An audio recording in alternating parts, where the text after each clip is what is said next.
Muy buen día a todos, damas y caballeros, con el gusto y el privilegio de volverlos a saludar en esta ocasión. Bueno, por aquellos que no haya yo tenido el privilegio de saludarlos antes, mi nombre es José Luis Arroyo, contador público, maestro en Derecho Fiscal y actualmente presido la Comisión de Normas de Información Financiera de la Asociación Mexicana de Contadores Públicos de la Ciudad de México, entre otras cosas. El privilegio es que vamos a impartir ese tema del Seminario de Costos, que denominamos Seminario de Costos 2023, en el cual vamos a estar interactuando durante 12 sesiones para poder analizar y poner en práctica todos los procesos que son relevantes para que los empresarios tomen decisiones y que nosotros, en el caso de los que estemos presentes, tanto contadores como contadoras, y que sería ideal también que en su momento hubiera algunos administradores o ingenieros industriales o empresarios, gente que sepa, perdónenme, que requiera saber cómo tomar las decisiones respecto a la productividad, rentabilidad y proyección de utilidades de una empresa. Nuestra tarea como profesionales de la contaduría tiene la fortuna, si así lo podemos asociar, señores caballeros, de que es de un enorme campo de acción. Esta es una de las áreas que consideramos todavía sin explotar adecuadamente. Iremos analizando el día de hoy el por qué es trascendental esto. Iremos, por llamarlo de alguna manera, no técnica, sino empírica, es qué vamos a motivar el estudio, el razonamiento del que el empresario nos compartiera, o algunos de nosotros mismos, en el desarrollo de nuestro trabajo profesional, que nos compartiera el por qué o para qué es necesario hacer esto. Bien, lo vamos a analizar. Sean bienvenidos una vez más. Yo aprecio, como siempre, el trabajo del equipo de CADEFI que tenemos aquí. No se preocupen, al rato llega el helicóptero con el desayuno y todo ese tipo de cosas. Entonces vamos a estar también un poquito divertidos de repente. Atentos a todas sus observaciones, a su participación activa. Damos inicio.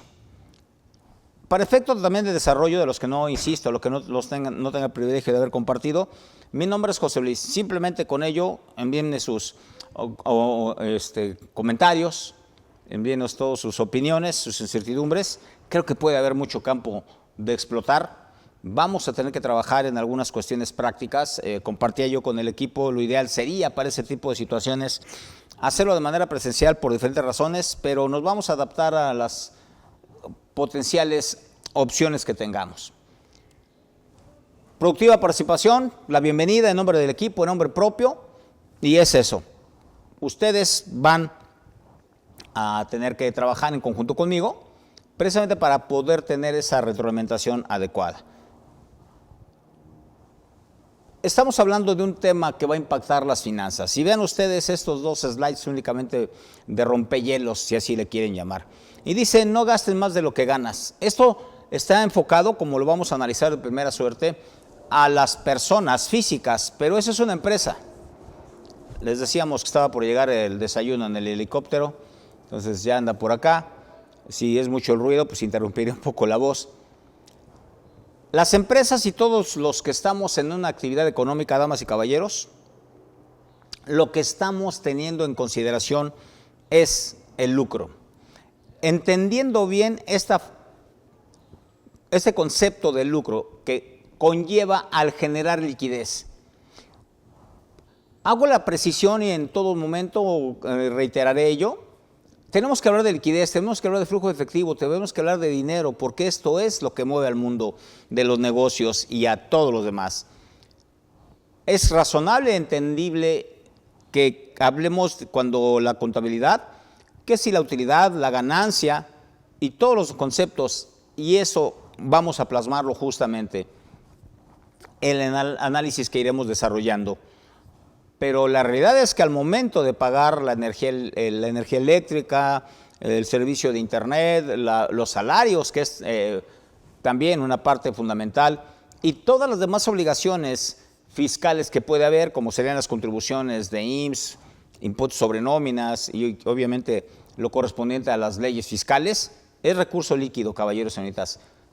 Luego entonces es esto, tenemos que en el tema de costos aprender a desarrollar la implementación de los sistemas correspondientes, las alternativas que tenemos para que nuestro flujo de efectivo, la salida de flujo de efectivo en relación a este concepto de costos sea redituable, sea rentable o que nos genere un premio. Observen aquí, hay que ahorrar para invertir, no para gastar. Concepto fundamental que insisto, esto o este slide lo he manejado en finanzas personales y se puede enfocar a ello.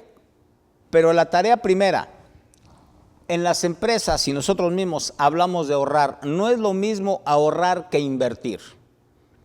Y vamos a invertir en la administración precisamente de los costos para generar mayor liquidez, para generar productividad, rentabilidad, pero que se convierta en liquidez. Ese es el objetivo. Y compartíamos, nunca dependas de una sola fuente de ingresos. Bien, en las empresas tenemos una actividad específica, una actividad económica, por ejemplo, somos una tlapalería, un hospital, un hotel, etcétera. Sí, pero hay que ver cuáles son las otras alternativas también. Entre ellas pudiera ser financiamientos para poder generar ese mismo proyecto, fortalecerlo o bien enriquecerlo. Evita las deudas. Y aquí hay que hacer precisión. Una máxima, por llamarlo así, de las finanzas es hacer dinero con dinero ajeno. Y alguien, en algún momento dado que me atreviera a expresar esto en algún foro, me decía, lo que estás diciendo es que robemos, estás diciendo que jineteemos. Dije, no.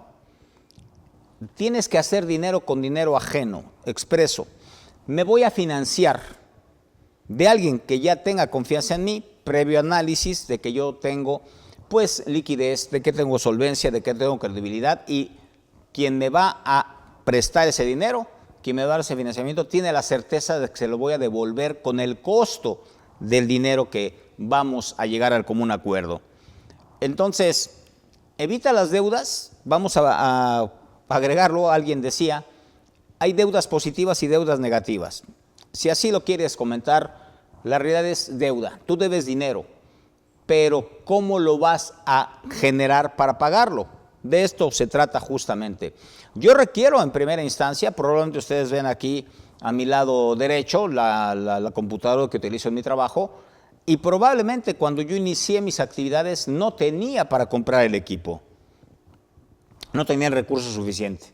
Entonces, ¿qué tuve que hacer? Quizá financiarme con la tarjeta de crédito, o bien que alguien cercano a mí, con la confianza, pues la haya yo establecido, que me otorgara un financiamiento con un costo, reitero, que le llamamos interés, para poder utilizarlo, para poder desarrollar mi actividad y generando, una vez más, insisto, liquidez, vía los ingresos, de estado de resultados y todo lo demás, para poder liquidar esa deuda.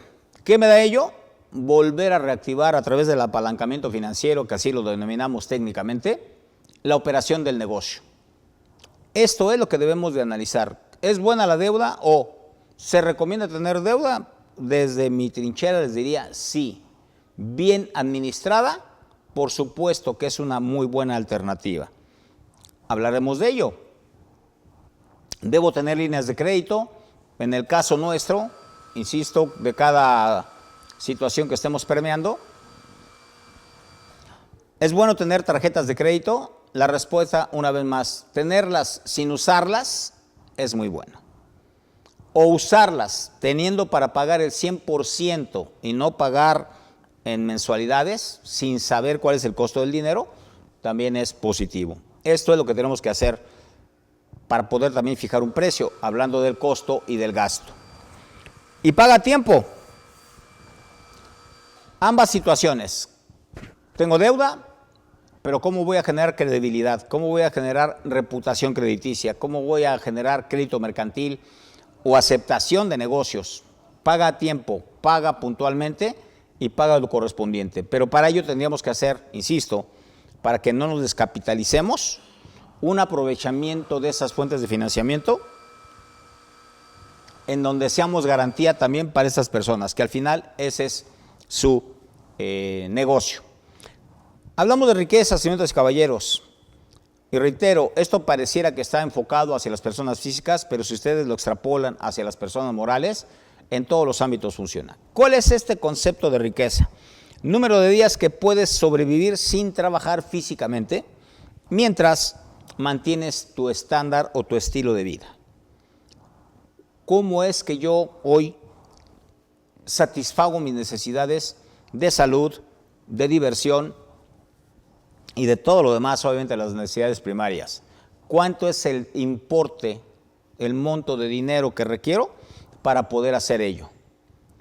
En general, muchos trabajamos precisamente para lograr ese monto del dinero, pero también es frecuente escuchar que decimos vivo al día. Si no cobro, no tengo para pagar y mañana tengo que ver qué hago. Si no trabajo en la empresa, algunos a disgusto están en las empresas, pero dicen no hay otra. O un tema muy, ¿qué podría yo decir? Muy poco aceptable desde mi punto de vista, cuando encuentras a alguien camino al trabajo y le dices, vas a trabajar, y te dicen, no me queda de otra. Bueno, la idea es que sí te queda de otra. ¿Qué te gusta hacer? ¿Dónde lo puedes hacer? ¿Cómo lo vas a desarrollar? ¿Es un reto? Por supuesto que es un reto. Todos ustedes, los que me están escuchando, probablemente han tenido que enfrentar esos retos. Y si no, hazte esa pregunta. ¿En qué momento me voy a retirar? ¿Cuánto me está costando? ¿Cuánto estoy requiriendo de dinero? Por ejemplo, nosotros, para capacitarnos. ¿Y de qué sirve capacitarme? Porque también hay empresarios, estarán de acuerdo con la opinión, también hay empresarios que ocasionalmente se les habla de un proceso de capacitación o nosotros como empleados les pedimos capacitación y dicen, ¿y cuál es mi beneficio? Justamente esto sería, ¿cómo es que vamos a hacer ello para poder demostrar que si es costo o que si es gasto, depende de cómo lo estemos determinando nosotros, va a redituar ello y va a retornar la inversión? No olviden estos conceptos, retorno sobre la inversión. Observen esto fundamental, lo único que es un activo o un pasivo eres tú. Entendiendo, y si hay dudas me lo comparten, ¿qué es un activo y qué es un pasivo? Y esta persona que escribió esto no lo hizo desde el punto de vista como contador, no es un contador el que lo escribió. Pero un activo es aquello que te genera ingresos, recursos líquidos, aquello que posees, conocimientos o cualquier otra propiedad que inclusive la definición correcta que nos da la norma de información financiera es de tu propiedad o no, que puedas utilizar para generar liquidez. Hablamos de ingresos, pero yo reitero, lo puntualizo en liquidez. No es saludable, a reserva también de la respetable opinión de todos ustedes, no es saludable tener una gran cartera pendiente de cobrar y tener un gran monto de deudas. Esto creo que es contraproducente. Entonces, ¿podemos dar crédito? Sí, pero también tenemos que saber el tiempo de recuperación de lo anterior para generar esa liquidez. Entonces, tú mismo vas a poder saber qué es lo que puedes hacer con el dinero. ¿Eres un activo o un pasivo? El objetivo también que vamos a desarrollar en este tema y en todos los que tratemos, cualquier duda sean tan amables en aportarlo, es que tengamos ese conocimiento para que sea un activo. Todo esto tiene que ser activo, tiene que generarte recursos líquidos en el menor corto plazo posible. ¿De acuerdo? Entonces, esto es lo que tenemos que hacer, señoritas y caballeros. Para esto, vamos a hablar de antecedentes. Vamos a hacer mención de cuál es justamente esta tarea. Déjenme ver nada más acá. Aquí estoy. Sí, lo puse mal. Déjenme regresarme aquí. Son antecedentes y consideraciones generales, lo que vamos a analizar en primera instancia. Tenemos una gran interrogante, tenemos una gran incertidumbre del por qué y para qué debemos de hablar de este tema de costos. Ya posteriormente analizaremos la diferencia entre costo y gasto, si lo que hoy tenemos en idea técnicamente aprendido es razonable o no. Tenemos también que desarrollar, y ese es un reto que yo me he fijado en cada participación con ustedes,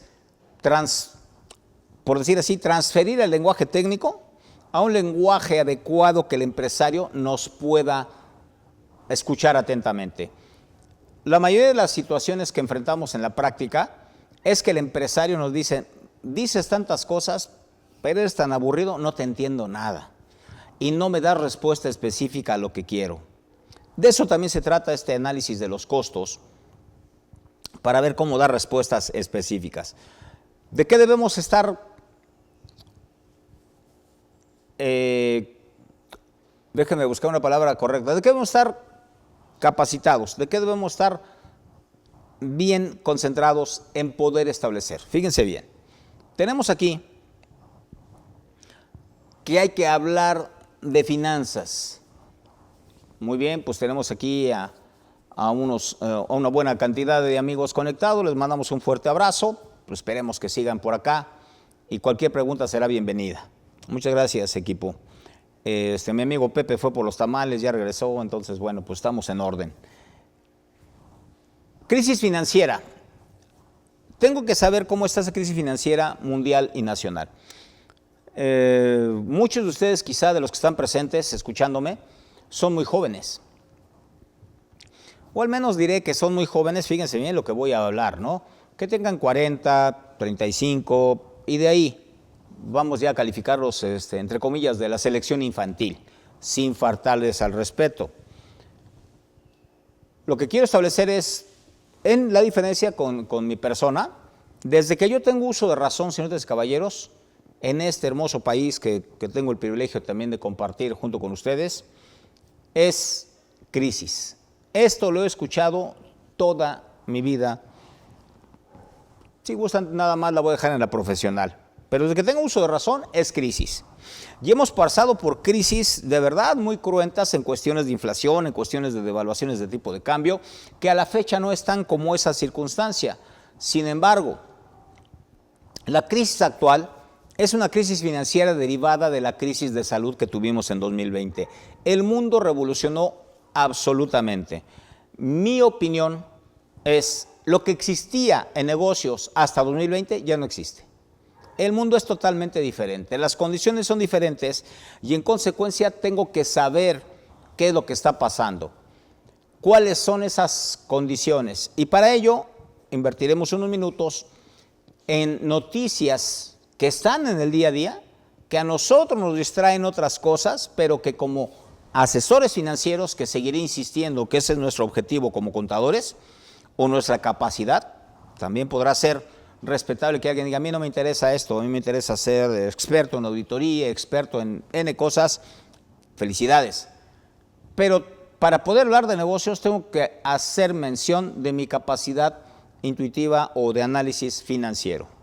La crisis financiera, observen en la pantalla, todo se mueve con dinero, pero ustedes tienen también una gráfica, cómo se mueven los mercados, cómo está la situación. Hace N cantidad de años que yo tuve el privilegio de estar al frente de una agencia de planeación financiera, todavía, para aquellos que tengan cierta edad y me estén escuchando, y los que no lo buscan en sus bibliotecas virtuales, porque ya físicas también casi no van, pero tuve el privilegio de conocer el piso de remates de la Bolsa Mexicana de Valores, de estar interactuando en ello y de saber cómo se mueven los mercados, las acciones, las colocaciones, los financiamientos que hay, los apalancamientos que se manejan. Esto es entonces la gráfica que hoy podemos tener. Ustedes tienen la ventaja de que ahora es virtual. El lunes pasado, lamentablemente para mí, no pude asistir a una visita que nos invitó la Bolsa Mexicana de Valores a la Asociación Mexicana de Contadores Públicos, donde, reitero, presido la Comisión de Norma de Información Financiera porque tenía una cita con un cliente en Toluca. Y sería fundamental que todos nosotros, por educación profesional, tuviéramos ese contacto. Busquen la página de la Bolsa Mexicana de Valores, hay mucha información positiva para nosotros. ¿Por qué hablo de ello? Ustedes ven una gráfica del lado izquierdo y esa fue la intención. Esas gráficas son las que van a decir a nosotros cómo se mueve el mercado. Hacemos mención de diferentes conceptos, derivados, warrants, forwards, swaps, CETES, bondes y todos los demás conceptos. Eso está en las pantallas al alcance de todos. Alternativas que tenemos que buscar. y todo se mueve con dinero. ¿De acuerdo? Entonces, fíjense bien qué dice aquí. Son noticias que fui rescatando del Banco Mundial, del FMI y de algunas otras instituciones internacionales. ¿De acuerdo? Por obvias razones, omití en términos generales solo dos casos, las fuentes de información, pero si ustedes teclean tal cual está la redacción que observan en su pantalla, van a poder llegar ahí. A veces son documentos muy amplios, por eso también solo destaqué algunas consideraciones. Observemos, la primera dice, las materias subirán de precio en 2023, pronostican especialistas. Bueno, pues si ese es el mercado, ¿qué es lo que viene para 2024? Porque 2023 ya lo estamos avanzando. Dice acá que prevén que se aumente el precio de las principales materias primas ante las expectativas económicas, en este caso de los mercados internacionales que son Estados Unidos y China. ¿Qué pasó con China? ¿Qué pasó con Estados Unidos? Decíamos en el 2020. ¿Cómo se ha ido modificando y cuáles son las perspectivas del mercado de lo que viene? ¿Por qué tenemos que estar atentos con ellos? Porque simplemente dos conceptos fundamentales de lo que nos puede afectar de manera inmediata. La inflación, ¿de acuerdo? Y las tasas de interés que se van dando como respuesta en el mercado de los Estados Unidos. Eso de inmediato tiene un impacto para nosotros, lo seguiremos observando. China, el principal proveedor que se tenía hasta 2020, ¿cuál ha sido el impacto para China y cuáles son las nuevas alternativas? Una nota más dice, durante 2023 se espera que el precio de las materias primas tenga una tendencia alcista. En particular, y hace mención de los metales preciosos, el oro, el cobre, el trigo y el maíz para efecto alimentario, siempre y cuando el dólar continúe debilitándose. Es prudente que les observe que en nuestro país, de manera alegre voy a ponerle ese concepto, dan grandes notas en las redes sociales y en demás que el peso está muy fuerte, que afortunadamente y que esto es una ventaja. Observen lo que dice aquí, es todo lo contrario en la mayoría de los casos. En la mayoría de los casos, fíjense bien, si el dólar se sigue debilitando, todo va a seguir incrementando de valor a nivel internacional. Porque establece, siempre y cuando se concrete la apertura de la frontera en China y se mantengan las preocupaciones por la escasez mundial de granos, no hay producción o no hay transporte suficiente de granos. Eso, el sector alimentario y de ahí todo lo que derive, transporte, gente que trabaja en esos sectores, eso es lo que tenemos que analizar, dónde estaríamos en ellos. Si nos dedicamos al sector, en cualquiera de los sectores, disculpen, pero voy a pensar en el hotelero, o en alguno de otro tipo de servicios como los restaurantes, tenemos que ver el impacto de estas condiciones de la materia prima. Esto tendría, en sentido estricto, que encarecer nuestros precios. Eso aunado a otras notas que vamos a agregar, fíjese bien cómo todo va generando un impacto de mayor costo en general. Un dólar débil vuelve más barato las materias primas para los tenedores de otras monedas, lo que aumenta su demanda y por ende su precio, lo que compartíamos hace unos minutos. Sí, aparentemente es conveniente porque baja el precio de la materia prima, pero eso hace mayor demanda y de acuerdo a las perspectivas de economía que conocemos todos nosotros, a mayor oferta, ¿de acuerdo?, se encarece el servicio. Perdón, a mayor demanda, dije una tontería, a mayor demanda. Si nosotros tenemos mayor demanda, vamos a poner el precio que querramos. Cosa inversa, ¿de acuerdo? Cuando nosotros ofrecemos, si queremos vender, el cliente me dice, pues, si llegas a la negociación que a mí me favorezca, estaremos ahí. Entonces, es lo que hay que poner atención.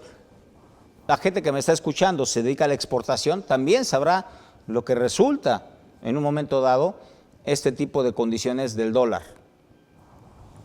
¿Qué efecto tendrá el alza de materia primas en México? Bien, como dice que es un mercado emergente o una economía también abierta, los precios internacionales de las materias primas tienen el mismo efecto que tienen a nivel global, nos impacta a nivel nacional. En el costo de los granos, entonces, y todas las demás presiones de los precios que se tengan en los mercados internacionales, entre ellos decíamos en China, que es de los máximos proveedores de todas estas condiciones, pues tendrá un efecto negativo para nosotros. ¿De acuerdo? Otra nota que tenemos acá. Dice, las empresas enfrentarán en 2023 aumento de costos. Este es nacional. Esto lo dio a conocer el Instituto Mexicano de Contadores Públicos a principio del año. Un aumento de costos por vacaciones y cuotas patronales. Es algo que nosotros tuvimos que estar permeando o valorando hace un año. Se dio la noticia muy aplaudida y aceptada por los trabajadores, que ahí no vamos a tener ninguna disyuntiva. Pero ¿eso qué representa en el costo de la nómina? Que probablemente también, ya haciendo análisis, ¿cuánto representa el pago de la nómina del total de las deudas que tiene la empresa? Entonces se establece un año complicado para las empresas, ya lo habremos vivido, ya estaremos en ese inter, ya que hay un aumento de costos por el incremento de los días de vacaciones que se tenían como un mínimo y los porcentajes de los costos patronales por cesantía en edad avanzada y vejez. Documentos que ustedes pueden observar, ahí están. ¿Qué hicimos con esto? ¿Cómo se presupuestó? Y es la primera ocasión en este seminario que lo comento y le estaré hablando constantemente. Pero ¿cómo se hizo la planeación financiera, damas y caballeros, que tuvimos que haber hecho esto con los empresarios el año pasado en relación a esto? Discutimos si eran más, si eran menos, si se tenía derecho al año anterior, al año que estuviera por iniciar en 2023. Todo ello fue algo que se estuvo analizando de manera congruente para saber cómo era la debida aplicación de la ley, etcétera. Pero ¿cuánto era el impacto en dinero? Hubo N cantidad de opiniones que en algunos momentos alguien se hizo el análisis y fueron muy pobres, hablo responsablemente en mi opinión.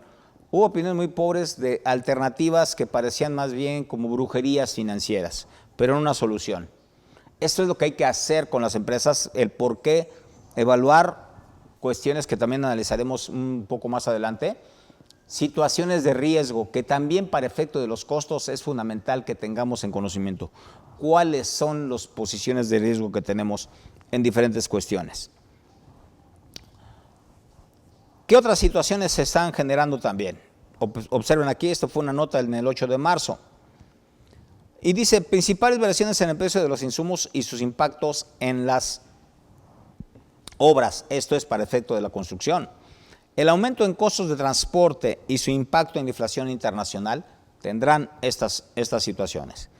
Aumentos en la industria automotriz, en los valores que se tenga en la producción de ello. Ustedes también habrán escuchado la escasez que había, ya sea de refacciones o de los que tuvieron la necesidad, probablemente por su flotilla que tienen trabajando, de modificar unidades que ya estaban programadas. Probablemente se enfrentaron no hay unidades. Negociaciones que llegaron a hacer algunas automotrices es págalo, apártalo y probablemente en 6 meses te tenga el auto. Esto es lo que sucede. Oferta, demanda y la escasez. Otra situación que se dio, los componentes eléctricos, porque reitero, esto viene del mercado chino, principalmente. No hay refacciones, entonces no había tampoco reparaciones. Pongan ustedes un poquito ya en la canasta de las necesidades de operación y de recursos financieros que no podían llegar porque no había probablemente la oportunidad del servicio. Dice la nota, mes con mes el mercado automotriz muestra una subida que parece imparable. Para determinar el valor de un modelo, obviamente, pues se complica. No siempre tiene una rentabilidad esperada, porque justo, están de acuerdo mis distinguidos damas y caballeros presentes, el reto es, ¿y en cuánto te voy a vender el auto? Porque nosotros, como dije hace unos minutos, oye, apártalo. Y si es que al final